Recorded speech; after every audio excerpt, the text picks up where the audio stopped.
She had practiced smiling in the mirror for 3 weeks straight. Not the kind of smile that reaches your eyes, she hadn't felt that kind in years, but the kind that says I am fine, I am grateful, I will not be a burden. The kind of smile a 26-year-old woman teaches herself when she has run out of other options and the world has made it abundantly clear that options, for women like her, were never abundant to begin with. Nadia Volkova stood at Gate 14 of John F. Kennedy International Airport on a Tuesday morning in late October, holding a carry-on bag that contained everything she owned: 2 dresses, a pair of winter boots that were 1 season away from falling apart, a photograph of her mother taken before the illness, and a small Orthodox cross on a silver chain that she wore not because she was particularly devout, but because it was the last thing her grandmother pressed into her palm before whispering, "God keeps accounts, little one. He keeps very careful accounts." She had come from a small town in eastern Ukraine, the kind of town that doesn't appear on tourist maps, the kind that exists in the in-between spaces of the world, where the winters are brutal and the summers are brief and beautiful and people learn early that beauty doesn't last, so you'd better hold it while you can. Her father had left when she was 9. Her mother had worked herself into an early grave cleaning houses for families who never learned her name. And Nadia, who had studied English with a ferocity that her teachers called obsessive and she called survival, had spent the last 4 years caring for her mother through a cancer that took everything slowly, then took her mother all at once. When her mother died, Nadia was left with an apartment she couldn't afford, a grief she didn't know how to carry, and a cousin who sat across from her at the kitchen table one gray February evening and slid a printed web page across the surface like it was contraband. The website had a soft blue background and photographs of smiling couples and a headline that read, "New Beginnings International, Connecting Hearts Across Borders." "I know how it sounds," her cousin said. Nadia looked at the page for a long time.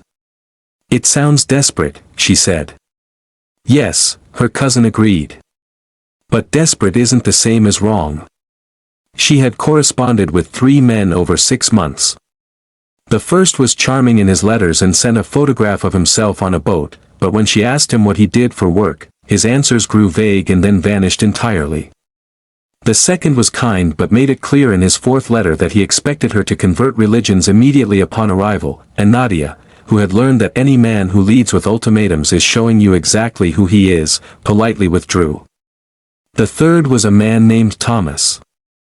Thomas Callahan was 41 years old, a contractor from a small town in Vermont called Millhaven, population 4,000 change. He wasn't on a boat in his photograph. He was standing in front of a half-finished house, wearing a paint-stained flannel shirt, squinting slightly into the sun, looking like a man who had absolutely no idea how to pose for a photograph and had given up trying. He had a kind face, not handsome in the way that made women nervous, but solid, like a face that had weathered things and come out the other side still intact. He had written to her not with poetry or grand promises but with something rarer, honesty. "I'm not going to pretend this isn't an unusual situation," his first letter read. "I've been told I work too much. I probably do. I lost my wife 7 years ago, cancer, and for a long time I told myself I didn't need anyone. I still don't know if I need anyone. But I've started thinking that need and want might be different things, and that maybe wanting something is enough of a reason to try." She had read that letter 4 times. Then she had written back. Their correspondence lasted 5 months. He asked about her childhood, about her mother, about what made her laugh. She asked about Vermont, about his work, about what the snow looked like there versus the snow she knew. He sent her a photograph of the first snowfall in Millhaven, a quiet street lined with maples going bare, the ground just beginning to turn white, a single light glowing warm and yellow from a window that she somehow understood was his. She stared at that photograph for longer than she would ever admit. They were not in love. She needed to be honest with herself about that. You couldn't be in love with letters, not really. You could be in love with the person you imagined on the other side of them, and that was a different, more dangerous thing. But there was something between them that felt like the beginning of something real, something that had roots, if you gave it soil and time and the willingness to tend it. She had signed the paperwork. She had gotten the visa. She had said goodbye to her cousin at the train station and spent the entire train ride to Kiev sitting very still, watching the countryside blur past, thinking, whatever happens, I have chosen this. And choosing, even when it frightens you, is its own kind of courage. Now she was here, in this enormous airport that smelled of 1,000 different journeys, and her carefully practiced smile was already starting to feel like a costume that didn't quite fit. She was about to meet the man she had agreed to marry. And she was absolutely, completely, breathlessly terrified. Thomas Callahan had driven 4 hours from Millhaven to New York City, and for at least 3 of those hours, he had been seriously reconsidering every decision he had ever made. Not because he regretted writing to Nadia. He didn't.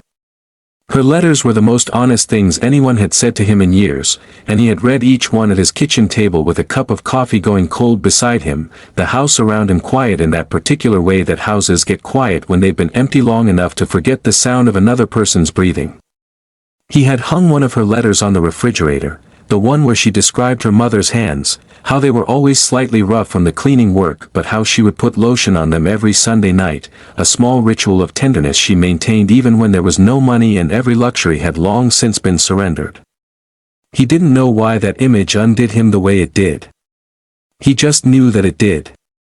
He regretted nothing about Nadia.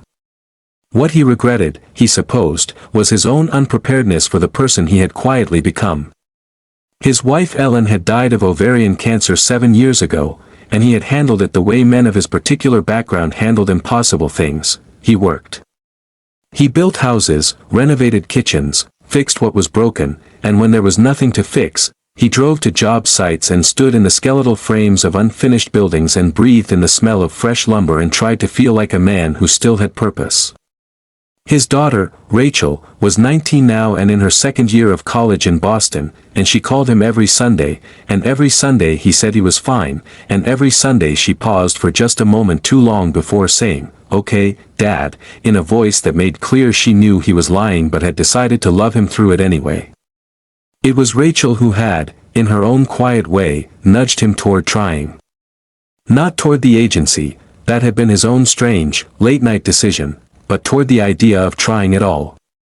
She had come home for Thanksgiving 2 years ago and watched him eat a reheated meal at a table set for one, and afterward she had taken his hand across the table and said, "Dad, I don't want you to be lonely for the rest of your life just because you're afraid."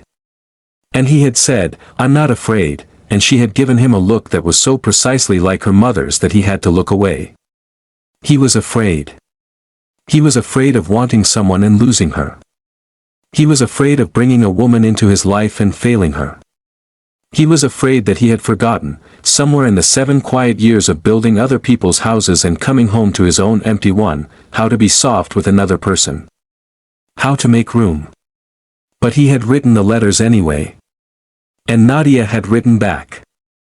And something in those exchanges had felt like a window opening in a room that had been sealed shut for too long. Now he stood near the international arrivals exit at JFK, holding a handwritten sign with her name on it because he'd read online that this was the thing you did, and he felt simultaneously ridiculous and more nervous than he'd been since the day he proposed to Ellen on a hiking trail in the Green Mountains 22 years ago, and his hands had been shaking then too. He had brought flowers, sunflowers, because she had mentioned in a letter that her mother grew them, that they lined the small path to their apartment building every August, and that she could never see one without feeling her mother standing nearby. He wasn't sure if bringing sunflowers was thoughtful or presumptuous or simply the act of a man who had no idea what he was doing but was trying very hard. He stood there with his flowers and his handwritten sign and his 4-hour drive behind him and his 7 years of quiet ahead of him, and he thought, whatever she is, whatever we are or aren't, she flew across the entire world on the hope that something could grow between 2 strangers. The least I can do is be worth that hope. The arrival's door opened. And then he saw her. She almost didn't see him at first. The arrivals hall was chaos, families reuniting, drivers in black suits holding tablet screens, children running ahead of rolling luggage, voices in a dozen languages overlapping into a warm and overwhelming noise. Nadia pushed through the glass doors with her carry-on and stood in the middle of it all, scanning faces with a heart rate that she was fairly certain was medically concerning, looking for a man she knew only from 2 photographs and 5 months of letters. She found him in the crowd the way you find a lighthouse, not because it's the tallest or the brightest thing, but because it's steady. He wasn't moving. He was simply standing there, a tall man in a flannel shirt that was definitely not paint-stained today but was, she noticed with a sudden warmth, the exact same shade of blue as the one he'd been wearing in his photograph. He was holding sunflowers. She stopped walking. He saw her at the same moment. His sign, her name, written in large careful letters, dropped slightly in his hand, and she watched something move across his face that she didn't have the language for yet, some complex weather of emotion that passed through his eyes and settled into something that looked, against all odds, like relief. She started walking again. And he started walking too. And they met somewhere in the middle of the arrivals hall, which is where, she would later think, the rest of her life began. "Nadia," he said. Not a question. Just her name, said carefully, like something he had been saving up. "Thomas," she said. Her voice came out steadier than she'd expected. He held out the sunflowers. "I remembered what you wrote about your mother," he said. "I hope this isn't," he stopped. Started again. "I wanted you to feel like something was familiar. Even here. Even in all this." She looked at the sunflowers. At his face. At the handwritten sign still dangling from his other hand. And everything she had prepared, every carefully translated phrase, every rehearsed sentence, every managed expression, dissolved completely. Her eyes filled with tears. Not because she was sad. Not because she was frightened, though she was still a little frightened.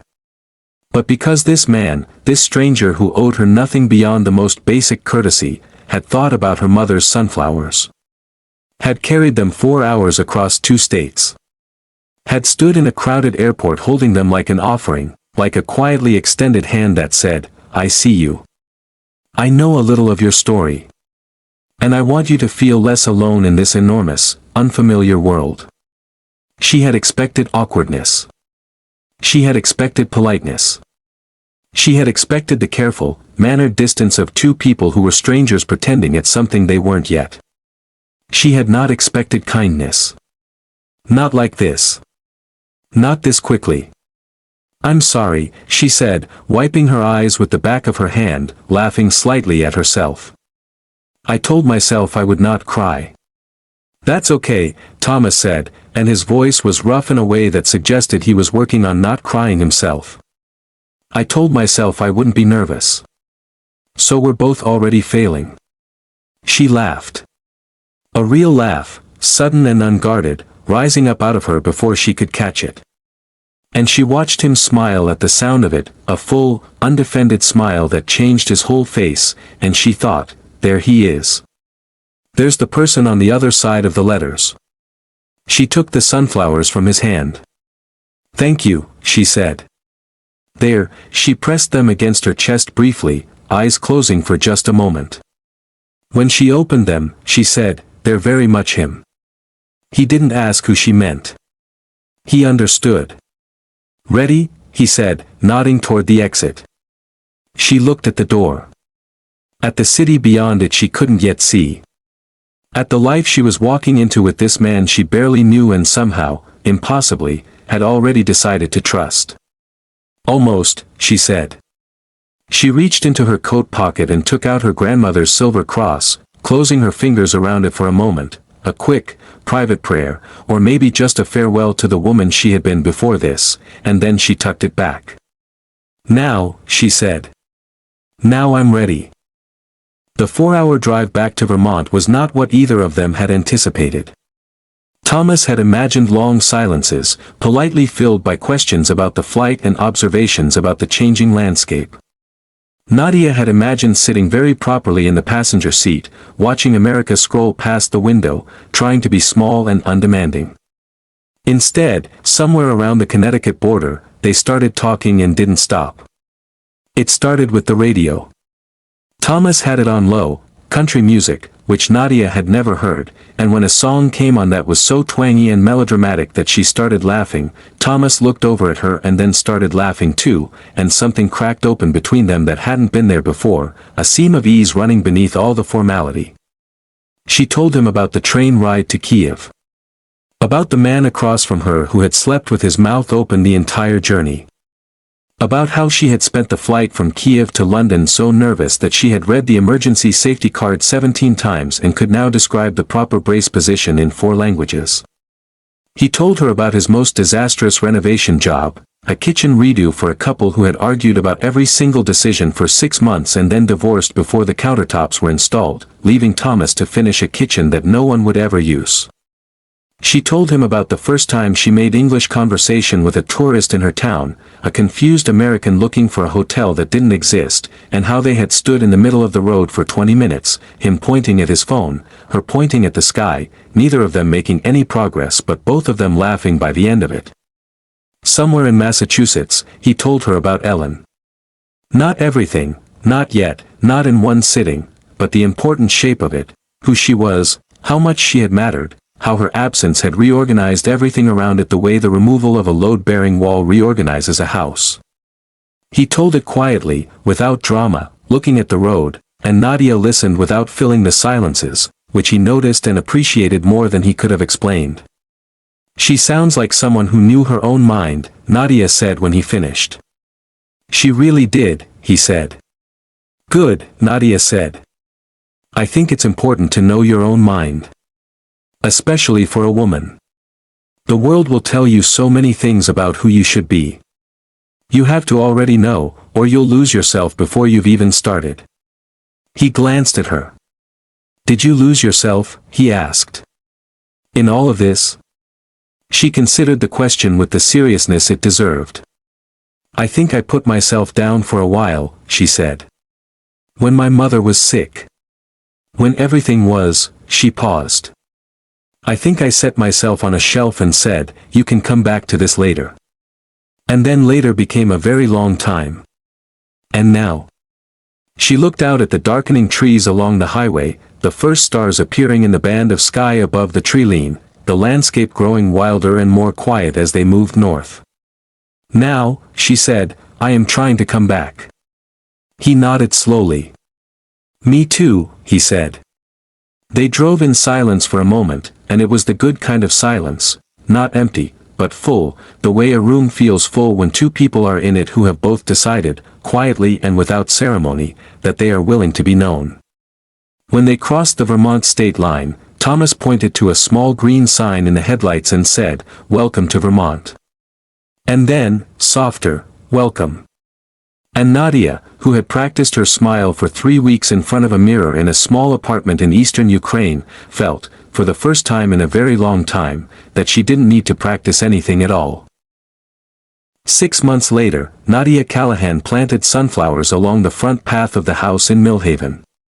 Thomas had dug the bed for her without being asked. She had come home from her English conversation class at the community center to find him on his knees in the garden with a shovel, carving out a long strip of earth along the walkway, and when she asked what he was doing, he said, simply, making room. They were not a perfect couple. They would be the first to tell you so. There were mornings when the cultural distances between them felt wide, when she missed Ukraine with a physical ache that sat in her chest like weather, when he retreated into his quietness and she had to learn, again, how to reach him. There were evenings when language failed and they sat across the dinner table from each other with more unsaid than said, and both of them had to consciously choose, again, to stay at the table. But they chose it. Every day, they chose it. Rachel had come home from college for spring break and had sat in the kitchen with Nadia for an entire afternoon, learning how to make the beet soup that Nadia's mother used to make, and at some point during the cooking Rachel had started talking about a boy at school she was afraid to trust, and Nadia had listened, really listened, and said, trust is not something you decide in your head. It's something you build with your hands. Small things. Every day. You choose, and then you choose again. And Rachel had looked at her across the steam rising from the pot and said, I'm really glad you're here. And Nadia had had to turn back to the stove very quickly so that Rachel wouldn't see her face. The wedding was small, just the town clerk's office, a dinner at the one nice restaurant in Millhaven, Rachel and a few of Thomas's friends and Nadia's cousin who had somehow managed a tourist visa and arrived with a bottle of Ukrainian cognac and a speech prepared in broken English that made everyone cry. The photograph from that evening sat now on Nadia's nightstand, she and Thomas standing outside the restaurant in the cold spring air, his arm around her, her face tilted up and laughing at something he'd just said, and behind them, through the restaurant window, Rachel and the cousin deep in conversation, two young women on opposite sides of the world who had somehow, in the space of a dinner, decided to be friends. When the sunflowers bloomed in July, tall and blazing and indifferent to the Vermont summer's uncertainty, Nadia stood at the end of the path and looked at them for a long time. Thomas came up behind her and stood beside her, and they were quiet together in the way they had learned to be quiet together, not the quiet of two people with nothing to say, but the quiet of two people who have already said enough important things that they can afford to rest. She would have liked it here, Nadia said. She didn't have to say who. Tell me more about her, Thomas said. He said it the way he always said it, not out of obligation, but out of genuine hunger to know the people who had made this woman he had somehow, against all probability, come to love. And so Nadia told him about her mother's hands. About the Sunday night lotion ritual. About the way she sang slightly off-key to songs on the radio and never seemed to know it. About how she had raised a daughter alone in a difficult world and managed to pass on, through some mysterious alchemy of love and stubbornness, the belief that life was still, despite everything, worth showing up for. When she finished, Thomas took her hand. Not dramatically. Not with words. Just quietly, the way a man who has built things all his life knows how to make a foundation, without flourish, without fanfare, simply and solidly and with the intention to last. She squeezed his hand back. Above them, the sunflowers stood in their blazing rows, turned toward the light, which is what sunflowers do, not because the light has promised them anything, but because turning toward it is simply their nature, the deep and faithful impulse written into every cell. Face the sun, face the sun, face the sun. Nadia had come to America with a carry-on bag and a practiced smile and a grandmother's cross and the desperate, fragile, stubborn hope that something could grow in unfamiliar soil. She had not expected kindness. She had not expected sunflowers in an airport. She had not expected a man who made room before being asked, or a daughter who became something like a friend, or a small town in Vermont where people waved at her from their cars and her neighbor Mrs. Patterson left cookies on the porch when Nadia mentioned she was having a hard week. She had not expected to find, in the most unlikely of circumstances, in the strange and tender experiment of two wounded people deciding, letter by letter, to try, something that felt unmistakably, undeniably like home. But that is the thing about hope, when you carry it carefully enough and far enough, it has a way of finding its own ground.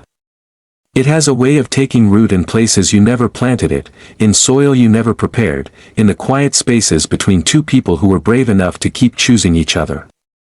One ordinary, extraordinary day at a time.